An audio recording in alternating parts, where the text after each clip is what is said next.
Chicken വേണ്ട. അപ്പോൾ good afternoon എല്ലാവർക്കും. Good afternoon.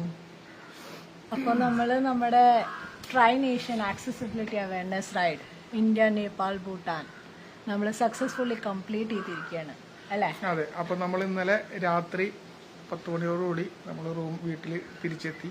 നമ്മുടെ 60 ദിവസത്തെ ആക്സസിബിലിറ്റി അവയർനെസ് റൈഡ് കംപ്ലീറ്റ് ചെയ്തു എന്ന വിവരം എല്ലാവരെയും സന്തോഷപൂർവ്വം അറിയിക്കുകയാണ്. അപ്പോൾ നമ്മൾ 2 ദിവസം കാസർഗോഡ് നമ്മൾ മിനിഞ്ഞാന്നെത്തിയില്ല. അതെ. മിനിഞ്ഞാന്നാളും ഇന്നലെ രാത്രിയും മിനിഞ്ഞാന്ന രാത്രിയും കാസർഗോഡ് രാകേഷിന്റെ വീട്ടിലായിരുന്നു സ്റ്റേ ഉണ്ടായിരുന്നത്. അവിടെ ഈ പറഞ്ഞ പോലെ മിനിഞ്ഞാന്നാള് അവിടെ കുറച്ച് പ്രോഗ്രാമുകൾ ഉണ്ടായിരുന്നു. മിനിഞ്ഞാന്നല്ല, നാളെത്തിയതാ. ഇന്നലെയും അവിടെ തന്നെയായിരുന്നു, നാളെ അവിടെ എത്തിയിരുന്നു. ഇന്നലെ രാവിലെ ഞങ്ങൾ പുറപ്പെട്ടെ. യെസ്. ഇന്നലെ വരെ അവിടെയായിരുന്നു. അപ്പോൾ അവിടെയും കുറച്ച് അക്കര ഫൗണ്ടേഷന്റെ കെയർ ഓഫിൽ സ്വീകരണം ഉണ്ടായിരുന്നു. പിന്നെ അവിടുത്തെ ലോക്കൽ ക്ലബിന്റെ കെയർ ഓഫിൽ സ്വീകരണം ഉണ്ടായിരുന്നു.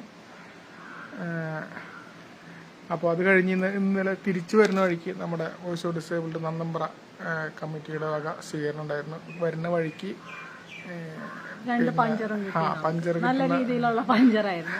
ലോഡ് ഉണ്ടായിരുന്നു. അപ്പോൾ കുറച്ചധികം ലോഡ് നമ്മളുടെ വണ്ടിയിൽ വെച്ച് കൊണ്ടുവരേണ്ട വന്നിരുന്നു. അപ്പോൾ അത്രയും സാധനങ്ങൾ വെച്ച് കെട്ടിങ്ങാട്ട് കൊണ്ടുവന്നപ്പോൾ വെയിറ്റ് കൂടുതലുള്ളതുകൊണ്ട് പഞ്ചർ കിട്ടിയിരുന്നു 2 അടുത്ത് വെച്ചിട്ട്. അപ്പോൾ ആദ്യത്തെ വെച്ച് പഞ്ചർ കിട്ടിയ സമയത്ത് അവിടുത്തെ വ്യാപാരി വ്യവസായ ഏകോപന സമിതി നമ്മുടെ കാര്യങ്ങൾ സംസാരിച്ചു, അറിഞ്ഞ കൂടി അവർ വന്നിങ്ങാട്ട് നമ്മളെ സ്വീകരിച്ചു. അവരും വന്ന് നമ്മുടെ ഒപ്പം നിന്ന് ഫോട്ടോ കാര്യങ്ങളൊക്കെ എടുത്തു. ഇന്നത്തെ പത്രത്തിൽ അവർ കൊടുക്കുമെന്ന് പറഞ്ഞിട്ടുണ്ടായിരുന്നു. വന്നോന്നും അറിയില്ല, ഞാൻ നോക്കിയിട്ടില്ല. ഇപ്പൊ തന്നെയാണ് എണീറ്റത്. പിന്നെ അതേപോലെ തന്നെ 2ാമത്തെ ടയർ പഞ്ചറായപ്പോ നമുക്ക് അവിടുത്തെ പിള്ളേര് നല്ല രീതിയിൽ സപ്പോർട്ടും കാര്യങ്ങളായിരുന്നു. അത് 2ാമത് മലപ്പുറത്ത് വെച്ചായിരുന്നു പഞ്ചർ കിട്ടിയത്, പൊന്നാനി സൈഡ്. അപ്പൊ അവിടെ വെച്ചും കുട്ടികൾ അവിടെ ഇഫ്താർ വിരുന്നൊക്കെ നടത്തുന്നുണ്ടായിരുന്നു. അപ്പൊ അതിലേക്കൊക്കെ ക്ഷണിച്ചിട്ടുണ്ടായിരുന്നു. പക്ഷെ നമുക്ക് എത്തേണ്ട സമയം കുറച്ച് ദൂരം കൂടുതൽ ഓടേണ്ടതായിരുന്നു. അടുത്ത പഞ്ചർ എപ്പോഴാണ് കിട്ടുന്നത് നോക്കിയിട്ടാണ് ഞങ്ങൾ ഓടിക്കൊണ്ടിരുന്നിരുന്നത്. അതല്ല ബെൽറ്റിന്റെ ഇഷ്യൂ. പിന്നെ അതുമല്ല, നമ്മള് ഇന്നലെ വെളുപ്പിന് 5 മണിക്ക് ഇറങ്ങിയതാണ്. എന്നിട്ടാണ് നമ്മള് രാത്രി 9:30-10 മണിയായപ്പോ നമ്മൾ എത്തിയത്. ആകെ ടയർഡായിരുന്നു അല്ലേ? അങ്ങനെ പതുക്കെ നമ്മള് വീട്ടിലെത്തി.